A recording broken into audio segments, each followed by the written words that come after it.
Olá, a Agência Nacional de Petróleo divulgou há poucos dias o preço médio do litro da gasolina comum no Brasil, R$ 6,71.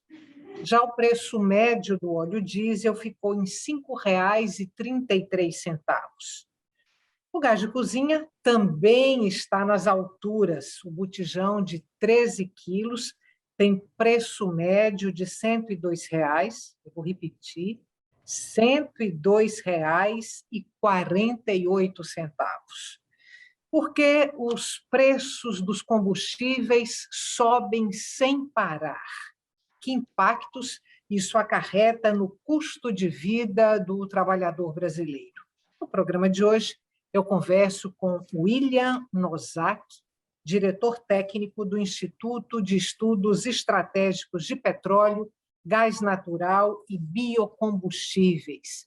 Eu sou Estela Mari Saldanha e este programa, você sabe, também é veiculado pela Rádio Universitária FM e pela Rádio Universitária Paulo Freire AM. Nozak, muito grata pela sua presença hoje aqui no Opinião Pernambuco. E vamos começar pela pergunta para a qual muita gente ainda não tem resposta. Por que que os preços dos combustíveis não param de subir?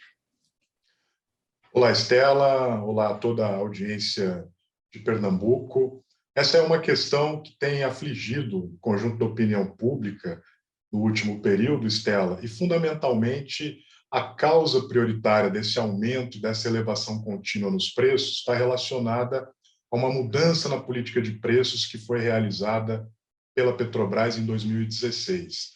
A Petrobras tomou a decisão de que praticaria a chamada política de preços de paridade de importação e criou, então, uma ligação direta entre a oscilação do preço internacional no barril de petróleo e os valores dos combustíveis que são vendidos para os consumidores na bomba dos postos. Então, essa decisão ela significou, na prática, uma internacionalização e uma dolarização no preço dos combustíveis, e isso tem impactado, como você apontou aí, no conjunto dos custos das famílias em função do impacto inflacionário que isso provoca. Para vocês terem uma ideia, esses valores apontados aí na média da gasolina, do diesel e do GLP, o botijão de gás de 13 quilos, eles são resultado de um processo que, nos últimos anos, envolveu cerca de 112 reajustes no preço da gasolina, mais de 100 reajustes no preço do diesel e mais de 20 reajustes no preço do gás de cozinha.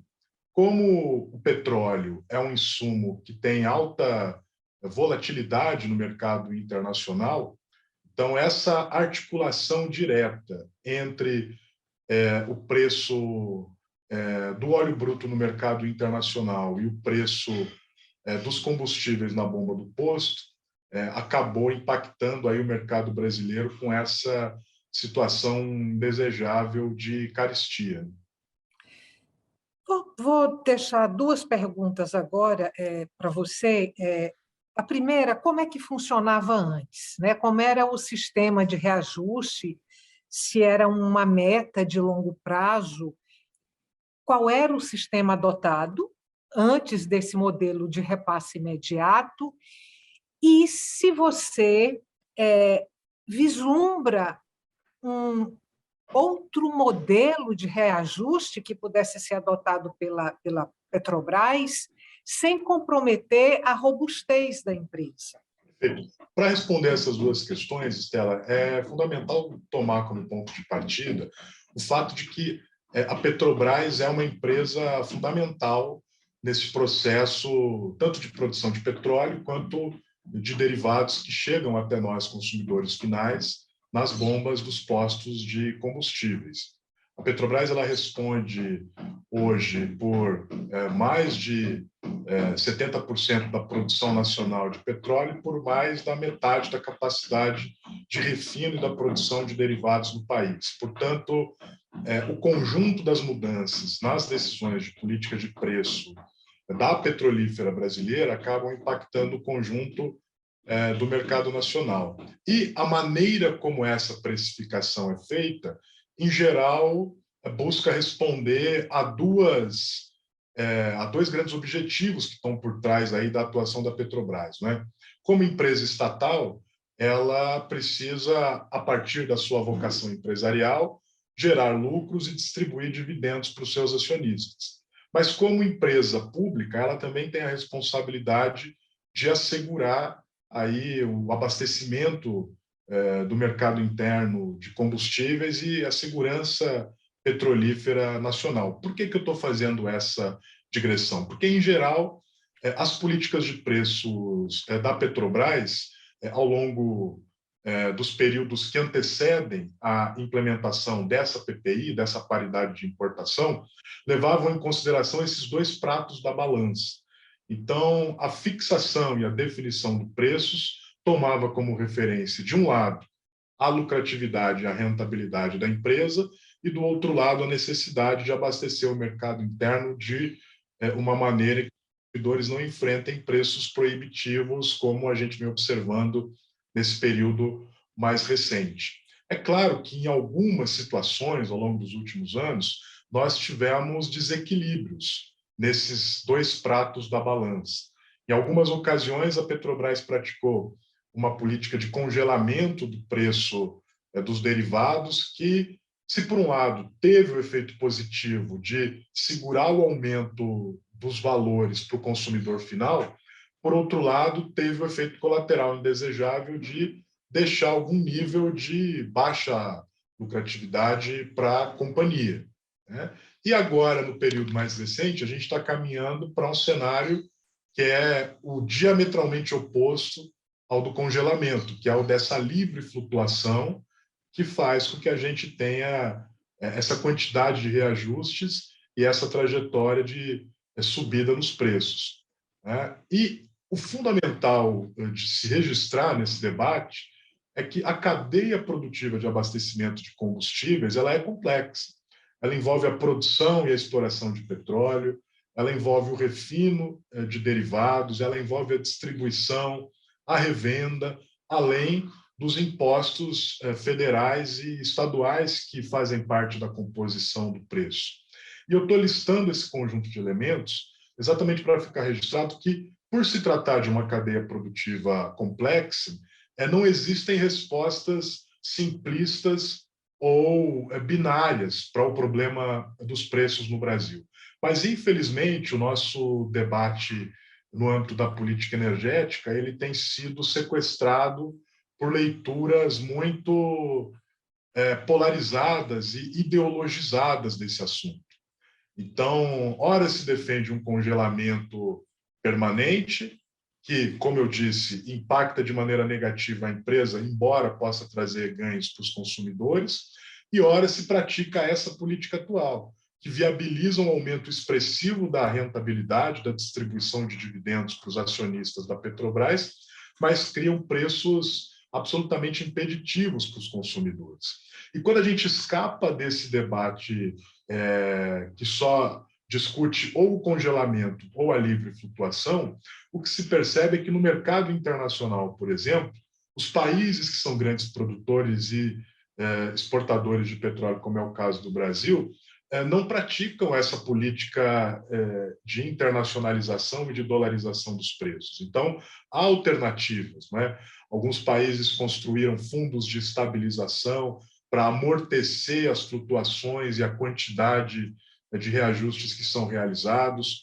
Outros países implementaram impostos sobre a exportação de óleo cru, principalmente quando o preço do barril está muito elevado no mercado internacional, né, exatamente com o objetivo de estimular o refino de derivados dentro do mercado interno, e ainda aqueles que consideram não só o preço do barril no mercado internacional como referência, mas também os custos de produção de derivados no mercado local. Então, há aí um leque de possibilidades e alternativas que, infelizmente, não vêm sendo debatidas de maneira aprofundada no Brasil em função desse clima excessivamente polarizado e ideológico que, ora defende uma política baseada no congelamento estrito, ora defende uma política baseada exclusivamente na flutuação. E, como eu disse, por se tratar de uma cadeia produtiva complexa que envolve múltiplos atores, é importante a gente olhar para essa situação sem tantas paixões como vem acontecendo no debate brasileiro. Para a gente fechar esse bloco, uma pergunta para você. Você falou aí em cadeia produtiva. Aí tem a extração do petróleo, que a nossa capacidade é muito maior do que, por exemplo, a capacidade de refino. Se não me falha a memória, pelo que você falou, 80% aí na extração para abastecer o mercado interno, 50% a capacidade de refino também para abastecer esse mercado interno.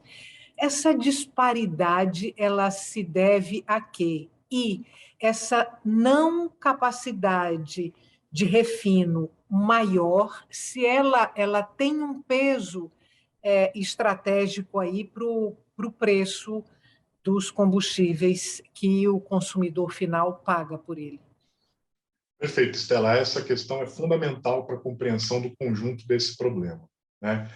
Considerando o nível de atividade econômica que nós temos no Brasil hoje, é uma economia que passa aí por dificuldades de crescimento e que enfrenta aí aos solavancos um processo de saída da pandemia, nós temos um parque de refino que daria conta de atender toda a demanda do mercado interno, né?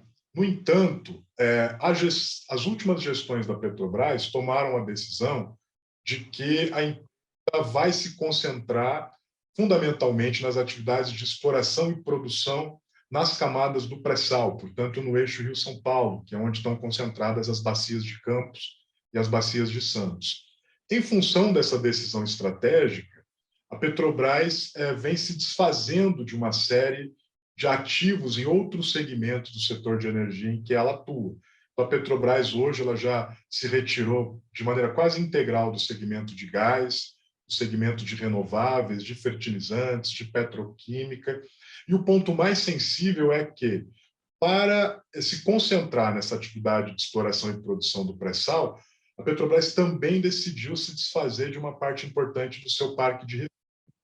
E para viabilizar essa decisão, a Petrobras passou a operar as refinarias brasileiras que estão sob sua gestão com uma capacidade de processamento, com uma capacidade de refino menor do que aquela que as unidades de produção têm. Então, o Brasil, que já operou as refinarias, né, a uma carga de 92%, 95% de processamento, hoje opera com uma carga média de 76%. Então, o Brasil, em função dessas últimas decisões das últimas gestões da Petrobras, tomou a decisão problemática, a meu ver, que precisa ser debatida com a sociedade brasileira, de que ela vai ser uma empresa de exploração e exportação de óleo cru, e não uma empresa orientada para o abastecimento de derivados no mercado interno. Então, nós teríamos condições de abastecer o mercado brasileiro com esse nível de atividade, com os ativos existentes. Mas essa decisão de trabalhar com capacidade ociosa tem tornado o Brasil refém da importação de derivados como a gasolina e o diesel, nos colocando diante de um cenário, no mercado de petróleo, a gente brinca chamando de petrotour. É como se a gente embarcasse o óleo cru nos portos brasileiros, eles poderiam ser refinados aqui, mas ao invés disso eles vão para o Golfo do México, para a costa dos Estados Unidos, ser refinado lá e voltam para cá sob forma de gasolina e diesel. Então a gente paga muito mais caro por todo esse processo. E além disso, como o Brasil abriu o mercado para essas importações, o peso dos importadores hoje no mercado brasileiro tem um grau de intensidade sem precedentes. Portanto, as pressões para que o preço seja organizado em função dessa paridade internacional são crescentes. Mas, como eu disse, isso foi uma decisão das últimas gestões da Petrobras e, em tese, o Brasil não precisaria passar por esse cenário de inflação de combustíveis como a gente vem assistindo nos últimos meses. Nosaki, a gente vai fazer agora um intervalo, mas ele é bem curtinho e volta daqui a pouquinho para continuar essa conversa sobre os aumentos intermináveis e estratosféricos dos combustíveis no Brasil. Até já.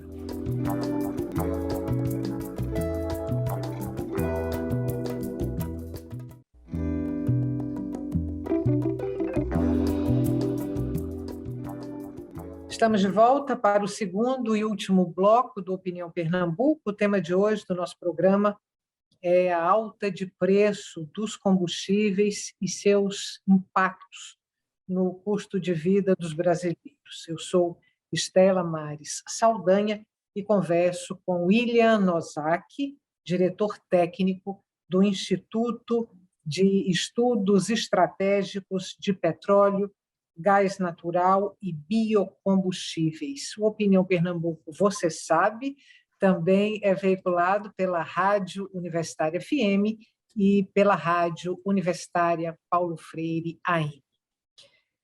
Nosaki, uma das coisas que foram colocadas por você no bloco anterior, explicando aí essa alta de preços dos combustíveis aqui no Brasil, é a paridade com preço do mercado, né, internacional, e a alta do dólar, né? A gente tem um dólar aí também que não para de subir. Considerando que a alta do dólar também está ligada a uma crise institucional e política no Brasil, a minha pergunta para você é se sim, estamos fritos. Esses aumentos dos combustíveis, a gente não pode prospectar aí uma contenção em favor do consumidor final. Essa é a minha pergunta para você. Estela, se não houver uma mudança na política de preços da Petrobras, nós não só estamos fritos, como estamos fritos numa frigideira que sequer está sendo aquecida a gás.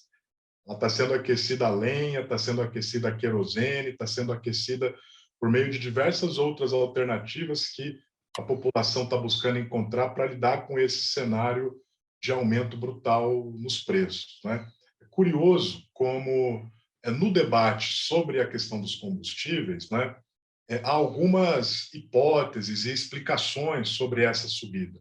Há, por exemplo, quem aponte única e exclusivamente o que tem acontecido no cenário internacional como a causa dessa elevação nos preços. Isso não é verdade, né? Prova disso é que, no ano passado, por exemplo, nós tivemos, em função da pandemia, uma crise no mercado internacional que levou a uma redução significativa no preço internacional do barril de petróleo.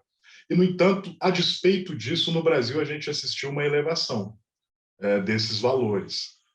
Outra hipótese que também faz parte desse debate é a de que a causa dessa elevação dos preços estaria nos impostos, e fundamentalmente no imposto estadual do ICMS. O governo tem utilizado muito significativamente esse argumento. Ele também é falacioso, porque nós não assistimos nos últimos anos uma elevação no ICMS de nenhum estado na mesma magnitude em que a gente observou o preço dos combustíveis se elevar.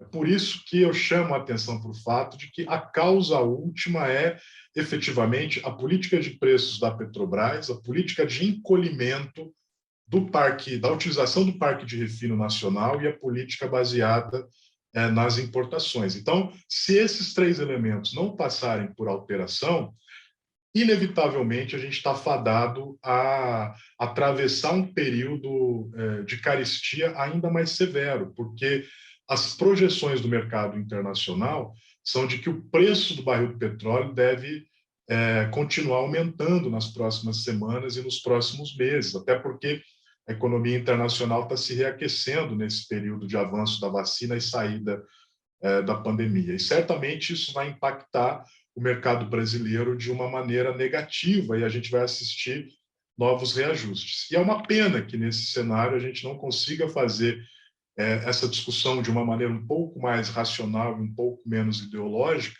sobretudo porque o governo tem tergiversado e tem terceirizado as suas responsabilidades ou para o mercado internacional ou para os governos estaduais, como se a política de Minas e Energia e a política da Petrobras não fossem fundamentais para esse cenário. Vou pedir para você comentar aí as propostas do governo, os esboços, os desenhos que vêm sendo feitos para subsídios do gás de cozinha e do óleo diesel. O óleo diesel é o combustível aí dos caminhoneiros, que são uma base eleitoral muito forte, né, para o presidente Jair Bolsonaro. Então, há um interesse muito imediato em criar subsídios para o gás de cozinha.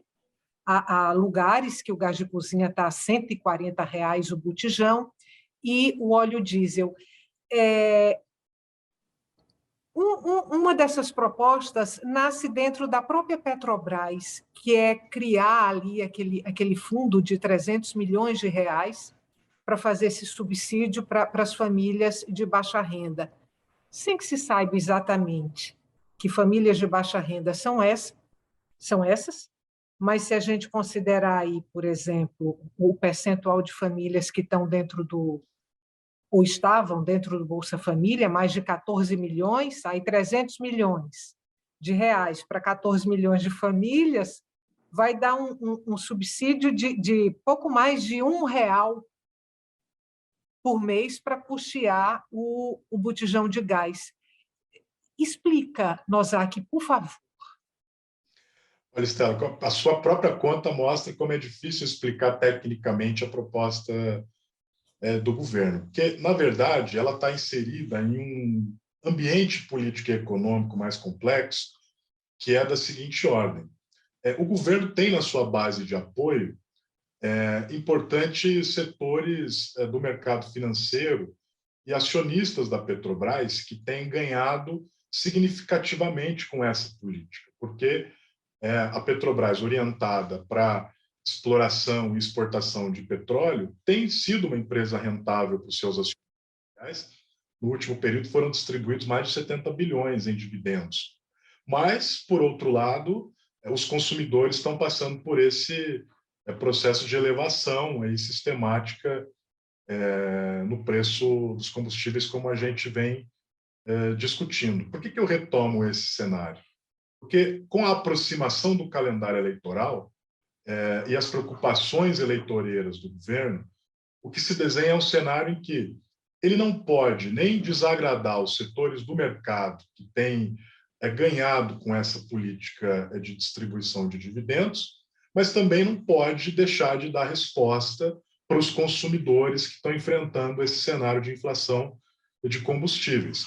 Mas administrar esses dois interesses simultaneamente é administrar dois interesses que são contraditórios entre si. Né? Então, o que o governo tem feito além de, como eu disse antes, terceirizar a sua responsabilidade ou para o mercado internacional ou para os entes federativos, ele tem tentado ganhar tempo por meio da apresentação de medidas que são paliativas e que não vão dar conta de enfrentar o problema. É claro que, pela situação que a gente vive no país, qualquer apoio para a aquisição do botijão de gás ou qualquer subsídio para o diesel são importantes.